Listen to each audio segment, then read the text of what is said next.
Well, thank you everyone for joining us on this mid-year update. I think this is the second or third one we're doing, and we've gotten positive feedback, and we enjoy doing it as well. So there's a lot going on at Khan Academy, especially as we go into the summer now and approach Back to School 2017. At a high level, Khan Academy's growth and impact is continuing to move on. In the first quarter, we grew a little over 20% in terms of total learning time. We measure the actual minutes that people are engaged on Khan Academy, and the actual unique learners grew by 37%. And it looks like some of our initial data in April or in March is that number is accelerating a little bit, where the total learning time is growing into the 30% range. But we'll see what happens in April. But the most important number is we expect a seasonal slowdown, so to speak, during the summer. But then the back to school this year, and I'll talk a little bit about everything we're hoping to do back to school. At least over here, we're hoping it's maybe the biggest back to school that we ever have. So above and beyond some of the growth we've been seeing in the last couple of months or the last quarter, there's been some big announcements. I think a lot of y'all might be familiar with it. Yesterday, we had a big announcement with the College Board. Many of y'all know that Khan Academy is the official practice for the SAT now, and that students can take the PSAT in 10th or 11th grade. When they get their scores, they can sync their accounts with Khan Academy. The PSAT then acts as a launching point for practice. It acts as a diagnostic for Khan Academy. The software in Khan Academy then knows exactly what the student is strong or weak in, not just in math, but also in reading and writing, and can start doing weak point practice with that student. And then the student takes the SAT. And between the College Board and Khan Academy, we can actually track the students if they give permission. And yesterday, we had a really exciting announcement, the first really large-scale efficacy study done of this kind. Khan Academy has had many efficacy studies done in the past by SRI. We had the famous Idaho study. Those all showed that usage of Khan Academy was associated with greater than expected gains in test scores on traditional state benchmark exams. But this is really neat because this was 250,000 students. The largest study before this was the Idaho study with 10,000 students.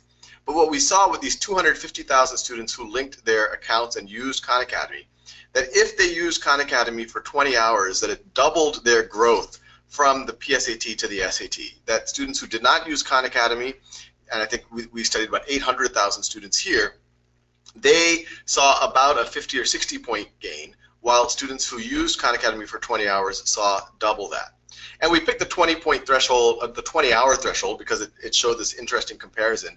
But the simple takeaway is that every hour on Khan Academy, when we looked at the data, really was strongly associated with increased gains. And our approach, and this is how the College Board views things as well, this isn't just about preparation for a standardized exam. That's obviously the motivation from the student's point of view. But we generally view the SAT as a strong indicator of college readiness. It covers the core ideas in math, reading, and writing that students need to have to be successful. So we view this as a validating point for practice on Khan Academy, helping students become college ready. So we made that announcement yesterday. There's been some interesting press. Expect to see some more press in the next couple of days. Another related announcement that we made a few weeks ago, the SAT was the first group where we did this, Khan Academy being the official practice. 2 weeks ago or 3 weeks ago, we announced that the LSAT, the test for getting into law school, is also going to have free official practice on Khan Academy. And that's going to launch in, I believe, about 18 months is the goal. And as you can tell, this is a trend. We see a very effective way of engaging students and actually driving them to real learning is having practice on Khan Academy associated, and not oftentimes being the official practice for some of these benchmark exams that were often viewed as gating factors, but if we can associate practice with them, they can actually be, as David Coleman of the College Board often says, they could be invitations to practice, which we're very, very excited about. So expect to hear more about future tests over the next couple of months as well. Another really exciting announcement 2 weeks ago, our team went down to Southern California and we made an announcement with the 6 county superintendents of Southern California that represent 2.6 million students. We're talking about LA County, San Diego County, Riverside Imperial, so on and so forth. And they are going to essentially advocate for the use of Khan Academy in their counties this coming back to school. And I'm going to talk in a little bit about what those products or those features are that we're going to be doing. So that's very exciting.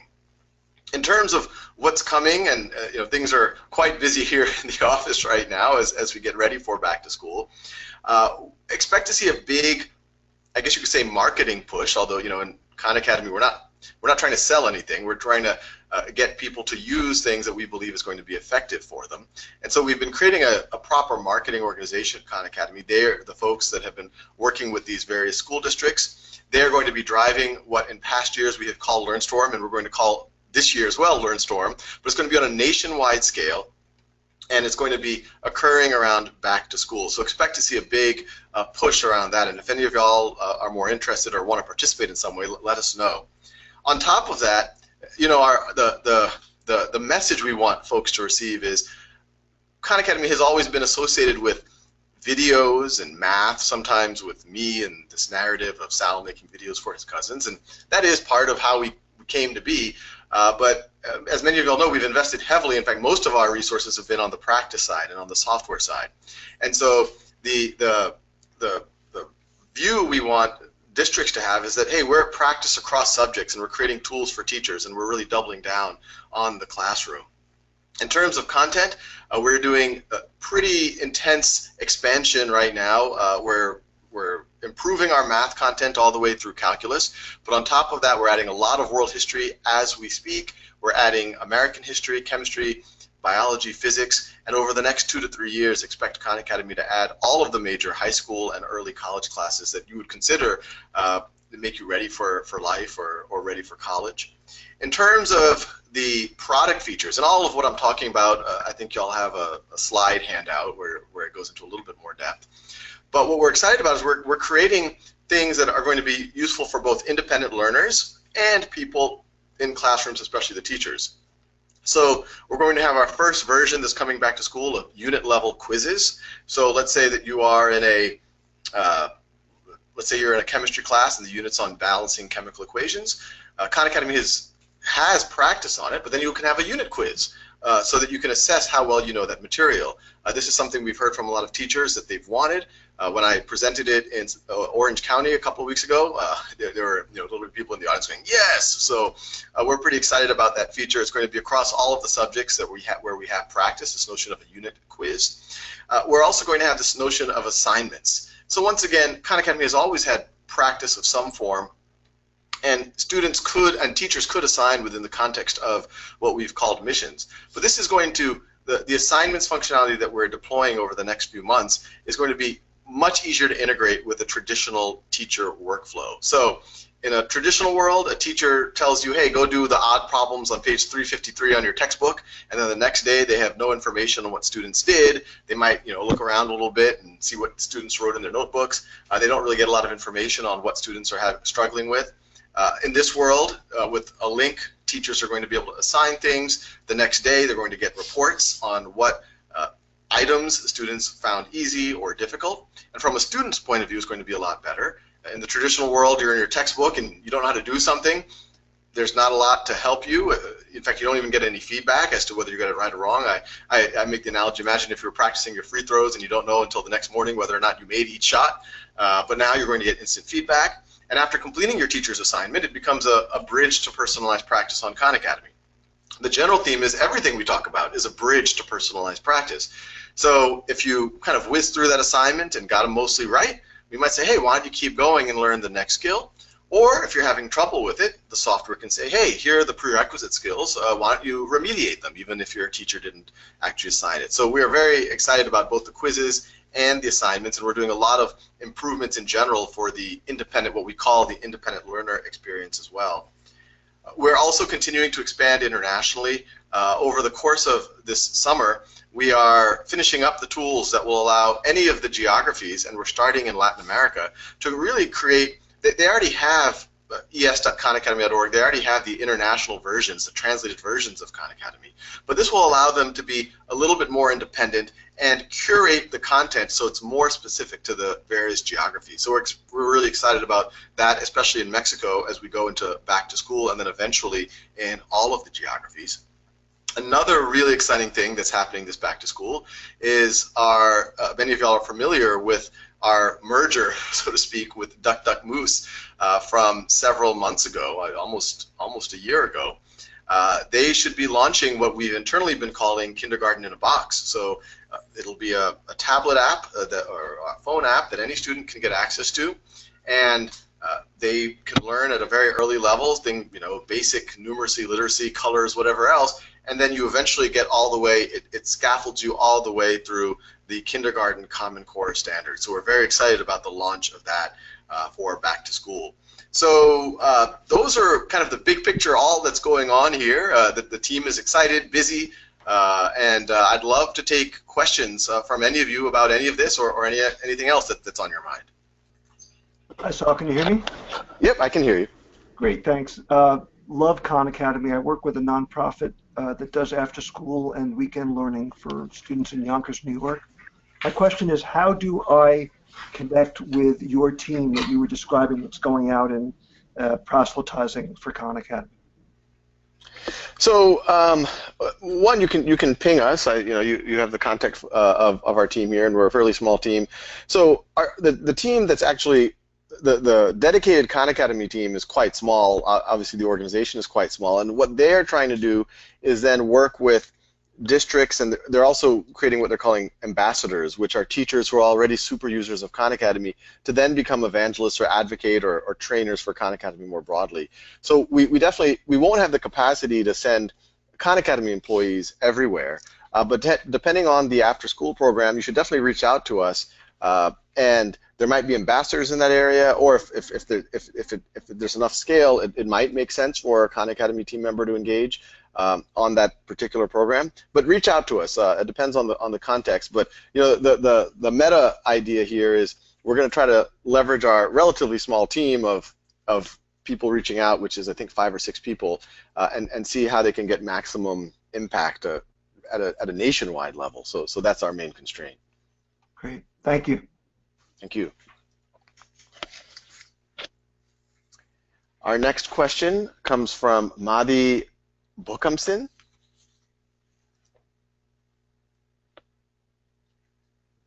Hi there, everyone.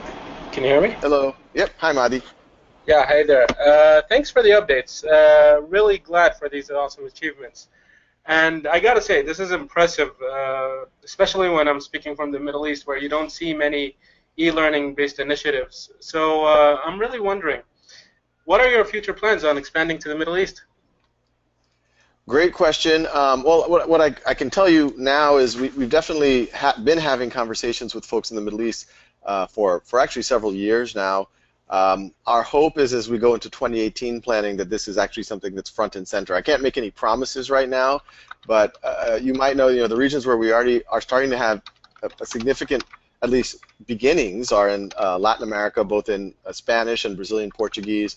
We have a very small team in India now doing some really cool work there, and I think the next areas of significant interest are both the Middle East and in China, and the Middle East in particular. So stay tuned there. I can't promise anything, but there's definitely some very exciting conversations going on right now, and fingers crossed we'll be able to talk about something maybe by the next update or maybe 3 to 6 months from now. That's amazing. Thank you. Thank you. Next question, Stu Schmill from MIT. Hey, Stu. Great stuff. Love and saw the announcement about the SAT and the gains, and that's terrific. In fact, my daughter was one of them, so it helped her, so that's good stuff. Question about, and also the LSAT, great to hear. What about any plans for subject test support and or AP classes and test support? Simple answer is yes.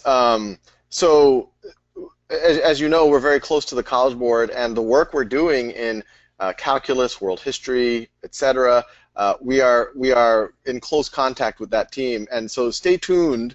We should be about 2 months away. You might be hearing something very exciting that has some of the same flavor of what we've announced with SAT. We haven't announced it yet, so I'm being a little bit dodgy about how I'm answering it, but I think you can connect the dots. Yeah, great, terrific. Thank you. Thank you.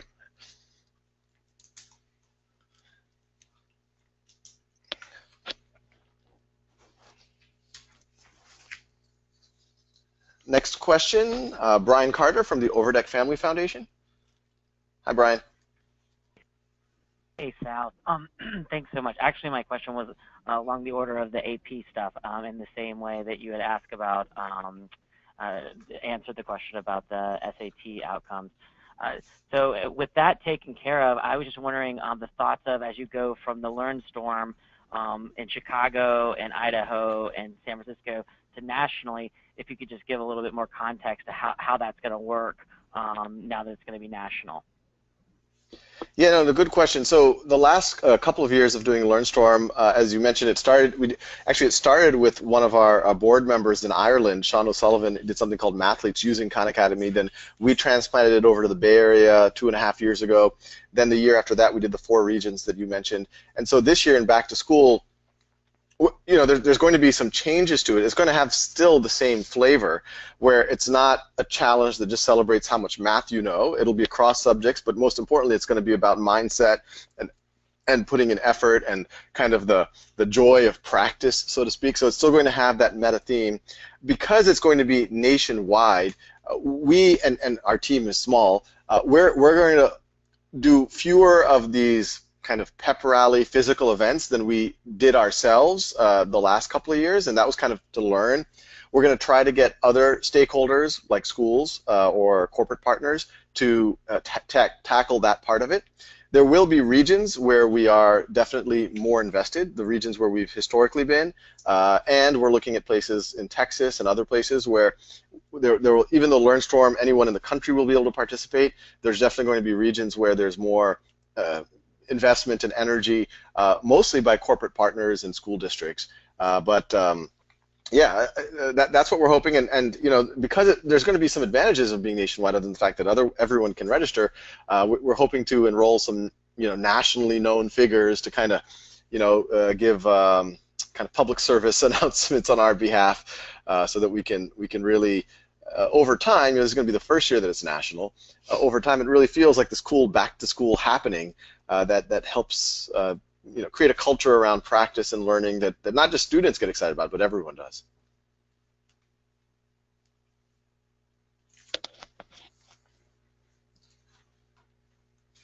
So the next question comes from Patamon, and the question is more about Asia. And you translate Khan Academy into Thai. Thank you for doing that, first of all. So there's a couple of things going on. You know, this work internally, it's called Chameleon, where we're trying to make our content management system so that it allows every geography eventually to create essentially their own Khan Academy.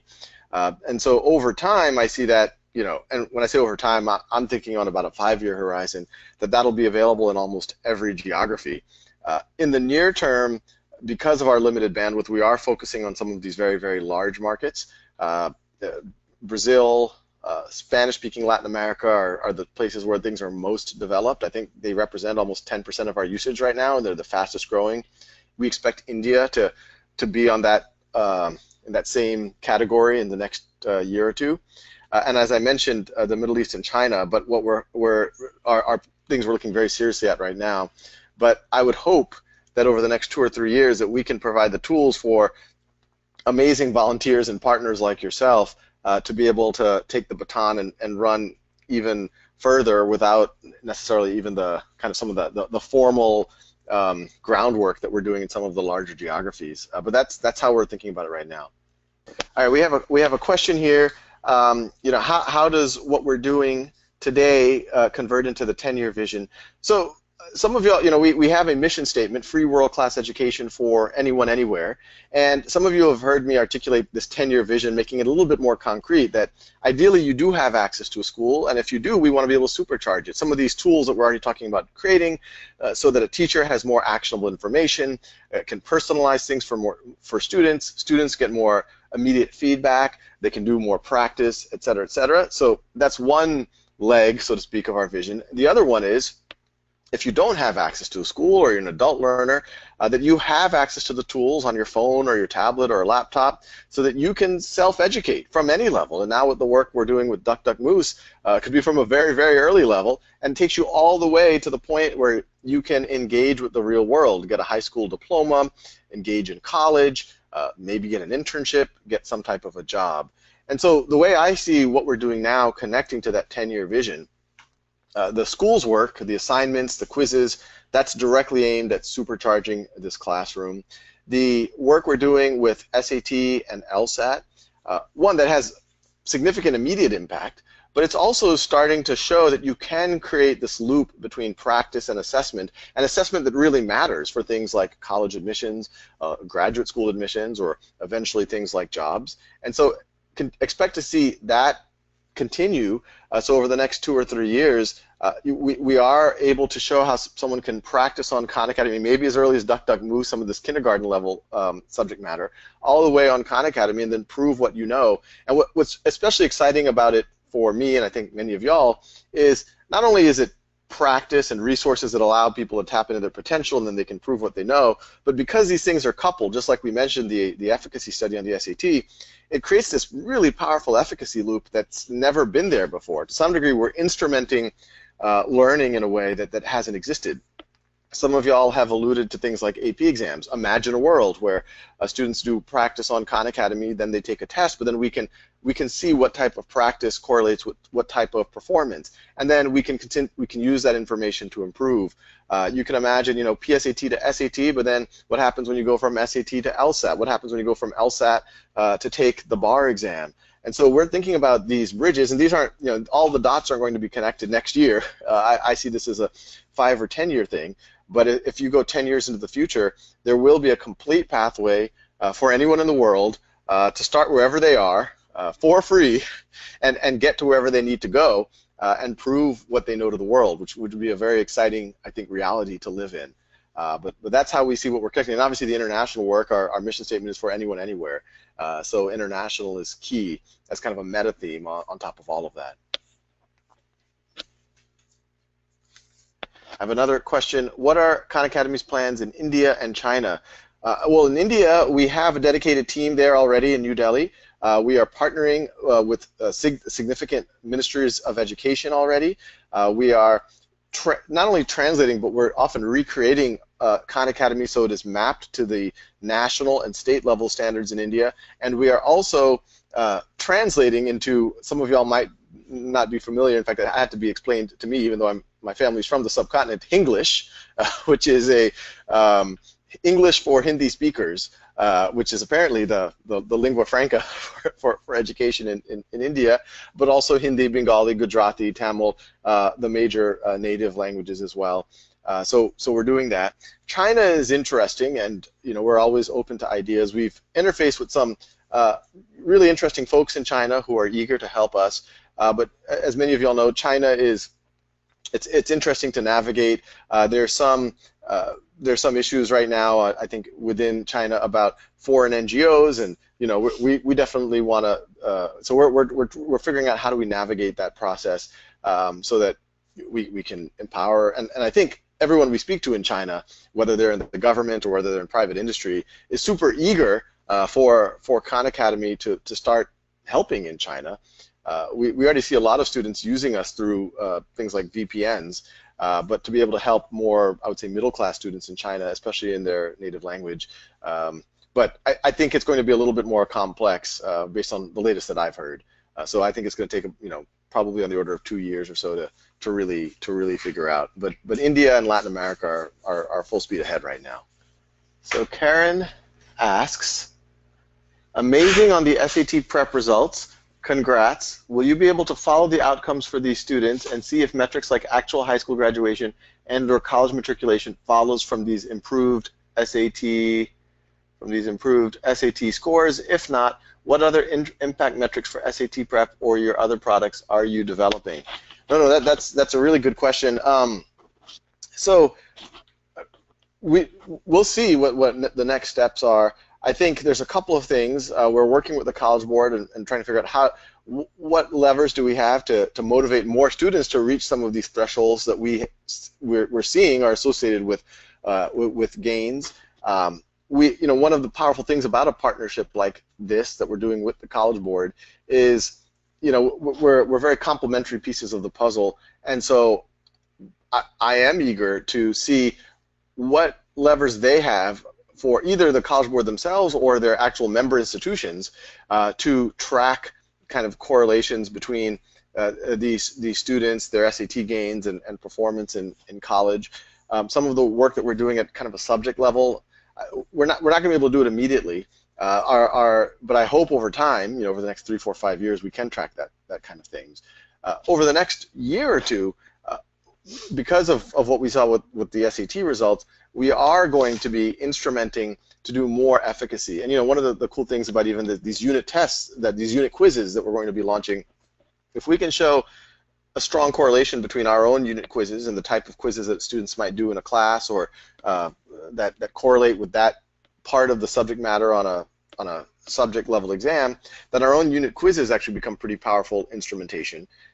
So we are actually hiring a director of research and efficacy to derive a lot of these results, or a lot of these efforts. So expect in the next year or two, we're going to be doing more instrumentation really at this high school, early college, and there's a lot of students, and there's already some studies on Khan Academy for remediation or preparedness before you go into a community college that are very promising. So expect to see more things like that.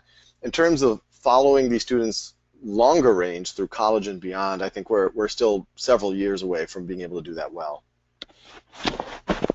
I have another question. For the last couple of years, Khan Academy has done a challenge called LearnStorm. What are the plans for that going forward? Well, as I mentioned, this year, LearnStorm has historically been done in the spring. The last time we did it, it was 4 different geographies. This year it's going to be nationwide. It's going to be back to school. It's going to be really part of our back to school awareness push, but it's going to allow students and teachers and districts to sign up above and beyond their regular sign up for Khan Academy. And then we're going to give them awards that celebrate if they put effort in, if they're showing growth mindset. We're going to give them weekly and monthly challenges, activities that they can do in the classroom that once again reinforce these types of things. We're going to be distributing awards and giving essentially toolkits to districts and schools so that they can celebrate the mindset and the persistence of their students in things like pep rallies and things like that. So definitely stay tuned. You'll hear a lot more about it as we go into the end of summer and we start beginning registration. I just wanted to thank everyone for listening in and being advisors and supporters and volunteers for this effort. As I tell everyone, Khan Academy is much, much more than me, much, much more than the roughly 130 folks that we have here in the office. It's thousands of translators, volunteers, millions of teachers. Some of you are some of our largest supporters, and thank you for that. But we have over 300,000 people who've donated an average of $20. Many of these people for whom $20 is a lot of money. So we thank all of them, and it's we take this the privilege of being able to do what we do very, very, very seriously. And one thing that I like to highlight with the team, this vision of that 10-year vision I sometimes talk about. One day a young girl in Mumbai might be able to self-educate herself if she lives in a slum, and then do who knows what. And what I point out to the team is, yeah, that vision in 10 years, we want it to be a mainstream one. We want to be able to point to millions of kids who are doing that, but that is already happening to some degree today. We already have tens of thousands of classrooms that are already using Khan Academy to supercharge what they're doing in some way. A really cool story, about a year ago, I got contacted by essentially someone who's helping this young girl in Afghanistan. This girl, her name's Sultana, when she was 12 years old, Taliban takes over her town, forbids the young girls from going to school, threatens them with acid burnings. Her family has an internet connection. She self-educates. She learns English off the internet, which sounds like a somewhat scary proposition, but it worked for her. And she starts learning on Khan Academy at age 12 from her home in lieu of since the Taliban's not letting her go to school. And she learns all the way through college level, math, physics, chemistry. She starts going on to some MOOC classes to take more advanced. And her goal is to become a theoretical physicist and go to college in the US. And she recently was able to get admission and come. And there was actually a Nicholas Kristof op-ed in the New York Times about her, calling her the Taliban's worst fear. And so it's incredibly exciting that that vision is already happening. I would say it's happening on the order of thousands of students right now on Khan Academy, amongst the 10, 15 million who come on a monthly basis. But it, I think, bodes very well as we create more connections between partners like the College Board, between many of y'all, colleges, universities, employers. We can create a world where instead of 1,000 or 2,000 of the 10 million being sultanas, it might be 10, 20 million. So thank you.